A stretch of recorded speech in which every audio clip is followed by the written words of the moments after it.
Your legs are the first part of your body to give out as you age, and almost nobody realizes it's happening until it's too late. Hello health champions, I'm Dr.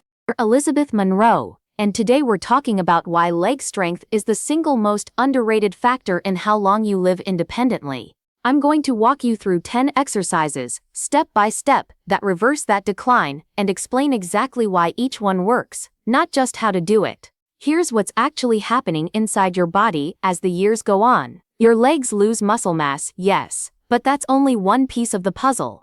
Right alongside that muscle loss, you also lose balance, coordination, and reaction time. Put all three together, and you get a dramatic spike in fall risk. And falls are not the minor inconvenience most people assume, they are the leading cause of injury-related death among older adults. Now layer onto that fall risk something many older adults already quietly have: osteoporosis, meaning brittle, weakened bone. Combine a simple stumble with brittle bone, and a fall that would have been nothing in your 30s can turn into a hip fracture in your 70s.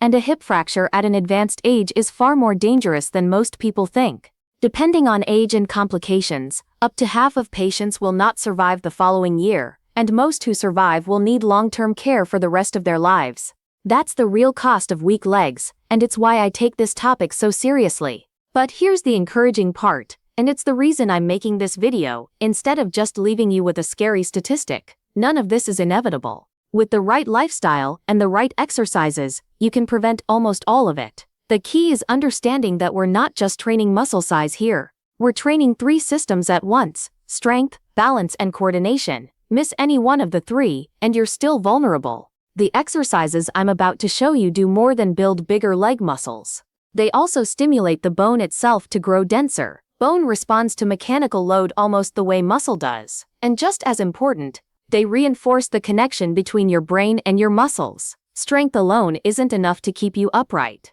What actually saves you when you trip on a curb is how fast and how precisely your brain fires the correct signal to the correct muscle, timed down to the millisecond. Here's something most people get backwards about exercise. The workout itself doesn't build you up, it actually breaks muscle fibers down. Every set of squats creates tiny amounts of damage in the muscle. The growth, the actual strengthening, happens afterward while you rest. But that repair only happens properly if your body has the raw materials it needs to rebuild what you just broke down. That's why nutrition isn't a footnote here. It's genuinely half of the equation.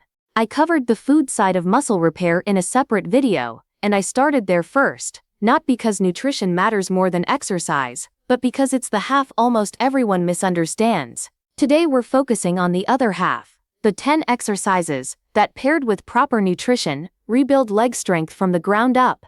You do not need to do all 10 of these in one sitting. If you're just getting started, pick 2 or 3 and build from there. I've arranged this list from beginner-friendly to advanced, so wherever your current fitness level sits, you'll find a version that's appropriate, and as you progress, a harder variation waiting for you. We start with calf raises, which work 2 muscles at once: the gastrocnemius, the larger calf muscle, and the soleus underneath it. Doing the raise standing up activates both simultaneously, so you don't need to overthink which muscle you're targeting on any given day. The simplest version: stand on flat ground, both feet together, and lift your heels off the floor, then lower back down with control. Skip holding onto anything, and you're quietly training balance at the same time as strength. If you need support, the wall is right there. There's no shame in using it. Once the 2-footed version feels easy, progress to one leg at a time.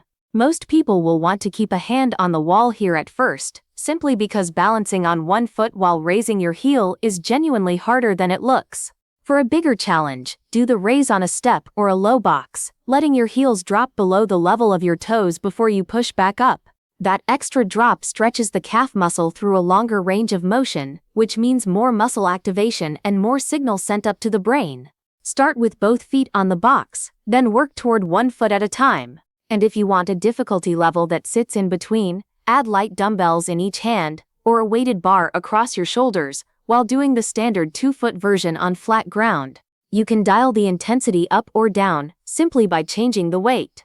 Next is one of my absolute favorite exercises, the squat, because almost no other single movement works this many muscles at once. You get the quadriceps, the gluteus maximus, the hamstrings, deep core engagement, and over time a meaningful improvement in hip flexibility. Start with the simplest version there is, standing up out of a chair. Use the armrests for support, keep your back straight, lean your torso slightly forward, and keep your chest lifted as you rise. This exact motion, getting up out of a chair or off a sofa, is often the very first thing people notice becoming difficult as their legs weaken, which is exactly why we rebuild from here.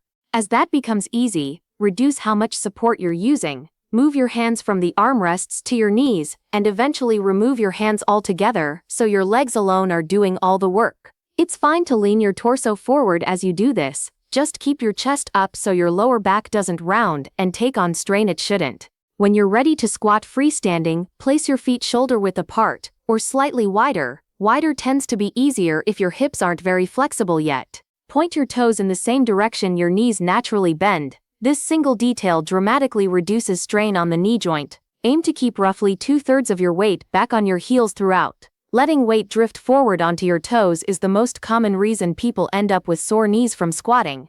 Once your form feels solid and repeatable, you can add resistance. A weighted bar across the shoulders works well, but my personal favorite is the goblet squat, holding a single dumbbell against your chest with both hands. That hand position naturally pulls your posture upright and adds genuine core engagement on top of everything the squat is already doing. One rule applies across every single version of this exercise: never squat deeper than your current flexibility honestly allows. The moment you feel your lower back start to round, that's your body telling you you've gone too deep for today. Back off, hold that shallower depth for now, and let your range of motion improve gradually. Session by session, it absolutely will. Wall sits are more limited in scope. They isolate mainly the quadriceps, and because the wall does the supporting, you don't get much balance challenge out of them.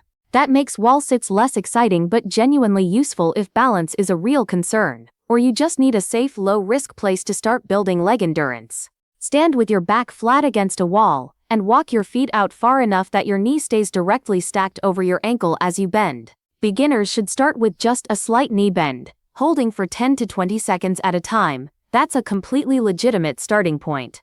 As your legs get stronger, walk your feet further from the wall, sink to roughly a 90-degree bend at the knee, and extend your hold up toward 1 or even 2 minutes. This pair of movements targets the same calf muscles from exercise 1, whenever you're up on your toes, and the opposing muscle on the front of your shin, the tibialis anterior, when you switch to walking on your heels. Because you're actually moving, rather than holding a static position, you're layering real balance training directly on top of the strength work. Simply rise onto your toes and walk forward for as long as feels comfortable, then switch and walk on your heels with your toes lifted.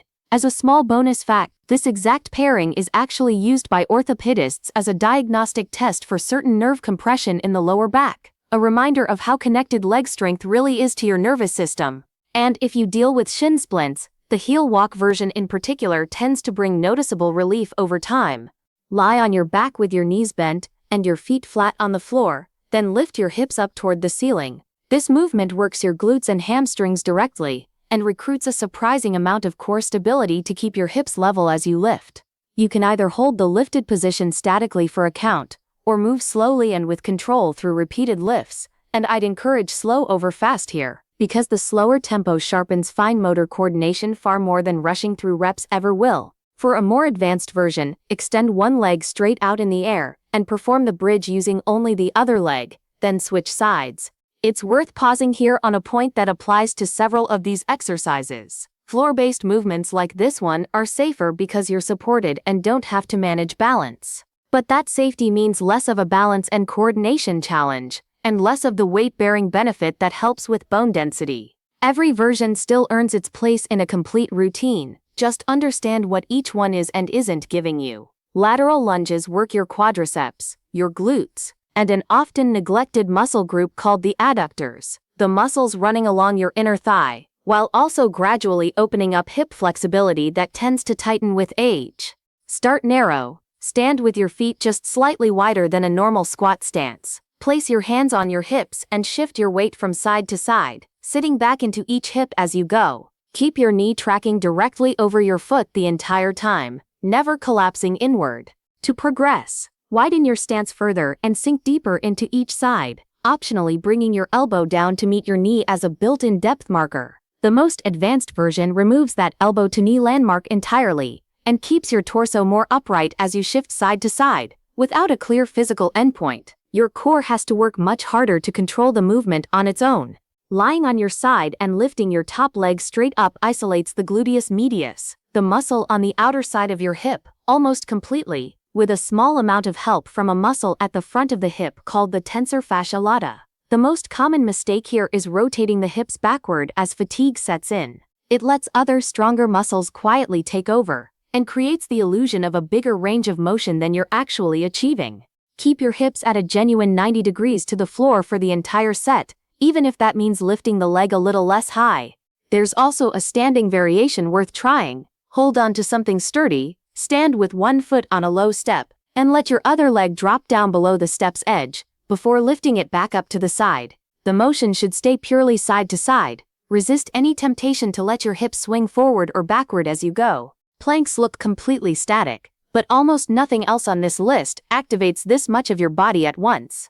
You get your entire abdominal wall, your glutes, your quadriceps, and essentially your whole core working together, just to hold one fixed position. If you're a beginner, drop your knees to the ground, set your elbows down, and lift your hips into a straight line from knee to shoulder. Holding for as little as 20 seconds is a completely valid starting point. Build from there toward a full minute, then 2, over the following weeks. For a more advanced version, lift your knees off the floor entirely, so you're balanced on just your elbows and toes. That longer lever arm makes the same hold noticeably more demanding on your core. The biggest mistake as fatigue sets in is letting the hips sag toward the floor, which arches the lower back and puts it at risk, especially if you already have back issues. Tuck your hips slightly under as you hold, keeping your spine as flat as possible, and if that correction shortens your hold time, that's fine. Build the strength first and let duration follow. Step-ups are one of the most versatile exercises on this list, because you can scale the difficulty almost infinitely using stairs, a low box, or a higher box,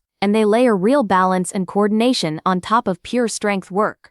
Start with an ordinary staircase, going up one step at a time, and holding the railing for support if you need it. As your confidence and strength build, try letting go of the railing, and eventually progress toward taking 2 steps at a time if your mobility comfortably allows it.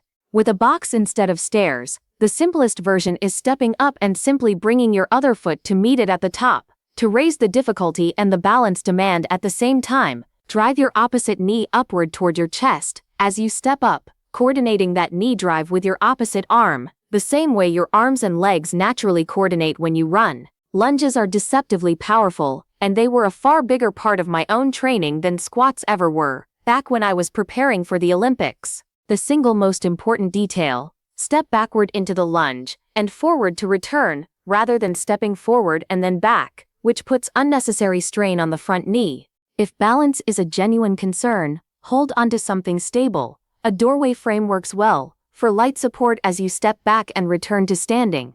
As before, keep roughly 2/3 of your weight on the heel of your front foot, which shifts the load toward your glutes and away from your knee joint. As you advance and your balance improves, try walking lunges instead, alternating legs as you move continuously forward, coordinating your opposite arm with each stepping leg for natural, efficient balance. Only add weight, whether that's dumbbells in each hand or a bar across your shoulders, once your body weight form is consistently solid. Pushing heavy weight too soon is the fastest possible way to lose form and end up injured rather than stronger. That's all 10 exercises. You don't need to master every one today. Pick the 2 or 3 that match where you are right now, perform them safely and in good form, and build from there. Strength, balance, and coordination all compound over time, and every session you complete is one more deposit into the independence you'll still have 10, 20, even 30 years from today. That's the entire point of this video, and it's why I'd genuinely rather you do 3 exercises perfectly than all 10 poorly. If this video helped you understand your legs a little better, you're going to love the food video I mentioned earlier. That's the other half of this exact equation. And if you're serious about understanding how your body really works instead of chasing quick fixes that never address the root cause, subscribe, hit the bell, and turn on notifications so you never miss the videos that genuinely change how long and how well you get to live.